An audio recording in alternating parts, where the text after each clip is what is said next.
Hello, faithful warriors and precious standers. This is Jamie. Welcome to Road to Restoration. I hope you're doing well today. I wanted to encourage you by answering a question from one of my subscribers. And this was a question that came after this particular person listened to the podcast titled Jesus Raises Dead Marriages to Life. And this was the question that was asked. Can you do a video and speak to the spouse that messed up and is now standing? That would be a cool video. These videos always seem to be about the innocent party standing, not the one who messed up, repented, and realizes the error of their ways, but still wants to stand for covenant and marriage. I think there might be a few people that would benefit from such a video. Regardless, your videos have been a blessing to me. Thank you so much. So first of all, I want to thank you for submitting this question, and I wanted to address it because the enemy wants nothing more than to get standers, any stander, to quit, to feel unworthy, to feel like they don't deserve restoration. And so the first thing I wanted to address, which you already talked about here in your question, is repentance. Every single one of us, whether you're the stander that wandered or you're the stander that has been remaining faithful and walking with the Lord, every single one of us needs to repent. So that's the beginning. But then the other thing I wanted to address in this question is identity and grace. And so our theme verse for these, or verses for this question, is Romans 3:22 and 23. And it says, "This righteousness is given through faith in Christ to all who believe. There's no difference between Jew and Gentile, for everyone has sinned. We all fall short of God's glorious standard." So we see here in Romans that not a single one of us hits the mark. Not a single one of us hits the bullseye when it comes to God's standards. We have all fallen short. We have all sinned, and that's why we need a Savior. That's why we need Christ. And as we repent, we recognize where we've fallen short. We turn from our ways, because repentance is literally a 180-degree turn in a different direction. So true repentance means that there would be a change in action, not just saying you're sorry or asking forgiveness, but that there would actually be a change in your heart posture, in your actions, in your belief system. And so repentance is a first step. But then we also have to know our identity in Christ. We have to understand that we are the righteousness of God through Christ Jesus. It's not our own righteousness that is allowing us to be worthy of restoration. Isaiah 64:6 says, "All of us have become like one who is unclean. All of our righteous acts are like filthy rags." So as much as we try to be righteous from our own efforts and our own strength, we fall short. We are like filthy rags. Our righteousness is like filthy rags. And yet we are righteous because of what Christ has done for us. Christ has redeemed us. We get to put on the robe of righteousness and become Christ in God's eyes. So instead of him seeing us as a sinner, he sees us as Christ. He sees us as forgiven, washed clean, white as snow. Our sins are removed as far as the east is from the west.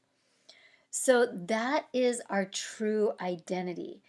And if you don't know your true identity, if you don't understand your true identity, then the enemy is going to take your past mistakes and your past failures, and he's going to try to remind you of those every day, throughout the day, to try to get you to feel unworthy or unqualified of restoration. But this journey of restoration, this stand for restoration, has nothing to do with whether or not we're qualified or whether or not we deserve it. And that's why we have to know our identity in Christ, because in Christ, we're righteous. In Christ, we're redeemed. In Christ, we're washed clean, white as snow. And so, knowing who you are in Christ, knowing that God doesn't see you through your past sins, He sees you through Christ, will help you understand that it's not about you. Being worthy to receive restoration has nothing to do with you, but it has everything to do with Christ. It has everything to do with the finished work of the cross, with the victory that He already won, with the fact that the enemy is already defeated. And you get to step in and just enforce what Christ already accomplished. You get to step in and enforce what He already did on the cross 2,000 years ago. So it's not based on deserving. It's not based on earning. It's not based on performing. It's based on grace. And this is where I want to talk about grace, because when you understand grace, when you truly understand grace, then it's so much easier to not only walk out this journey of standing, but to be able to receive it. So you are the righteousness of God through Jesus. It's all based on what Jesus has done for you. It's not based on you. It's not based on what you've done well in the past. I mean, that's self-righteousness, right? And that's just as bad. Walking in self-righteousness is just as bad as walking in shame and guilt and condemnation, because it's not based on you. It's not based on what you've done. It's based on what Jesus has done for you. It's all about Christ. It's all about what He's done. And it has to be that way, because then when you're restored, then God gets the glory. If it was about you, if it was about earning or deserving or performing or doing certain things, then you would want to take the glory when you get the restoration. But when you recognize that it's not about you and it's all about Christ, then He gets the glory from the restoration. And that's what God wants. God wants to be glorified through your story. 2 Corinthians 12:9 says, "My grace is sufficient for you, for my power is made perfect in weakness." And grace is more than receiving what you don't deserve. Grace is receiving what you don't deserve. That's salvation, right? We're saved by grace. None of us deserve salvation. You don't deserve salvation, but Jesus paid the price so that you could receive salvation. So it's a gift. It's a free gift. That's grace. But grace is also having a supernatural empowerment to walk through a certain journey. It's having a supernatural empowerment to walk in the fruit of the Spirit when you're being attacked. It's having the supernatural empowerment to forgive when somebody has hurt you and harmed you. It's having the supernatural empowerment to love unconditionally when you've been unfairly treated over and over again. So God says here in 2 Corinthians, His grace is sufficient for you. His power is made perfect in your weakness. So it's not about what you can do to earn restoration or attain restoration or deserve restoration. It's about His grace working in you. It's about His empowerment in you to not only walk through this journey, but to become who He created you to become that man of God, to become that priest, prophet, and king over your home, or for women to become that helpmeet suitable, to surrender and submit yourself to your husband, to respect and honor them. So that's the grace. Grace is an empowerment, a supernatural empowerment, a spirit empowerment to be able to walk through this journey and to be all who God has called you to be. And then in 2 Corinthians 5:17, it says, if anyone is in Christ, he's a new creation. The old has passed away. All things have become new. So here we see that you're a new creation in Christ. When you have repented and asked Christ to come into your life, you're a new creation. The enemy wants to stir up all of those past sins, all of those things that have happened in the past where you've failed, you've missed the mark. The enemy wants to bring those to your remembrance, to stir those up, to try to get you to believe that you're unworthy of restoration. But that's not the gospel. That's not why Christ came. Christ came to give us a new man, a new spirit, to have the same spirit as Jesus. You know, when you accept Christ into your heart, you have the same spirit as Christ living in you. And the challenge is that you get to renew your soul, which is your mind, will, and emotion. That's where the challenge is. But you have the same spirit as Jesus living in you. The enemy tries to attack your soul. He tries to attack your thoughts and your emotions. But that's where you get to renew your mind. Romans 12:2 says, be transformed by the renewing of your mind. And this is that spirit versus soul challenge. And that's really where the battle is in the mind. The enemy wants to defeat you in your thoughts. And his thoughts are going to constantly be telling you that you don't deserve this, that you messed up. You messed up too much, that it's impossible, that you can't be forgiven. That's the lie of the enemy. That's a lie from the pit of hell, because we're no longer under the law of Moses. Remember, in the Old Testament, the law of Moses was based on performance. The law of Moses was very legalistic. There were so many laws that the Jews had to abide by. And that was Old Testament. But we're under the law of grace. And the law of grace is based on what Jesus has already accomplished for you on the cross. So he's already paid the price. He's already paid the price for your sin, and he's giving you the gift of restoration. It's a gift. It's a free gift that you get to receive, that you get to accept. It's a gift, and all you have to do is believe and receive it. You get to accept it.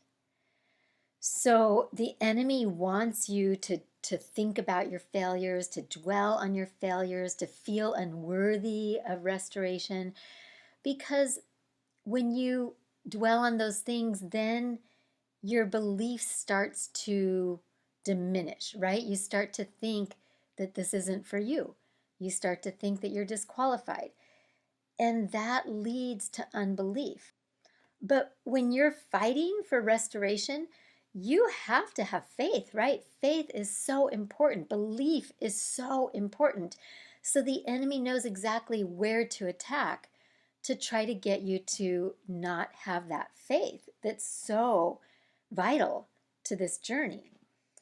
So if restoration is not based on you, and it's based on the Lord, and it's based on his perfect will, and it's based on his power, and it's based on his faithfulness, and it's based on his purposes, and it's based on him getting the glory, then you can stay in that place of faith.